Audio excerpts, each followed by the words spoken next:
So, you noticed I missed out the main story of the day here. It's on every single front page. BBC Star did this and did that and did the other, the unnamed BBC presenter who's been accused of messaging young strangers. I think what we'll do is if I just head over here, we'll just go right from the start of it, shall we? And see what started this whole thing off. So we have to go back to the Sun newspaper that broke a story a few days ago, last week. There we are. And this was Saturday, top BBC star in sex pics probe. So the idea that he'd paid and got pictures of a youngster. Then BBC Star sent pants pic to teen. Not necessarily criminal, any of this, we didn't really know.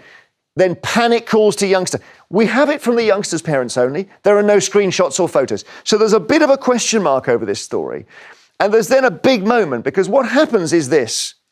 The younger person, let's call him the youngster, nothing inappropriate in BBC presenter Raoul says young person's law. They say the story's rubbish. You think now you're counting down to a massive libel action. The Sun fight back. Parents, BBC lied. BBC ignored our complaint. And at this point, it's poised. They're not sure what to make of the story. And then yesterday, this dramatic development where the BBC itself says that this presenter sent abusive messages to somebody else. An individual in their early 20s was contacted by the presenter on a dating app. They were under pressure to meet up with the presenter. They never did.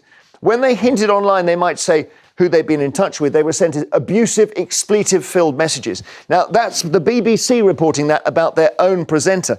So that's now a potentially third person. And we then had a fourth, because BBC Star broke lockdown to meet another young stranger, was the story today in The Sun, and it shows Paddington Station in lockdown, which apparently the presenter went through. And you have then this conversation where he was asking this young person, really quite desperately pushing him to let him visit the young person's house. And then this is a school pupil age 17 who got messages from the unnamed presenter and hearts, and maybe that's inappropriate when it's somebody you don't know at all and you've met them on Instagram. So if there could be four separate young people involved in this.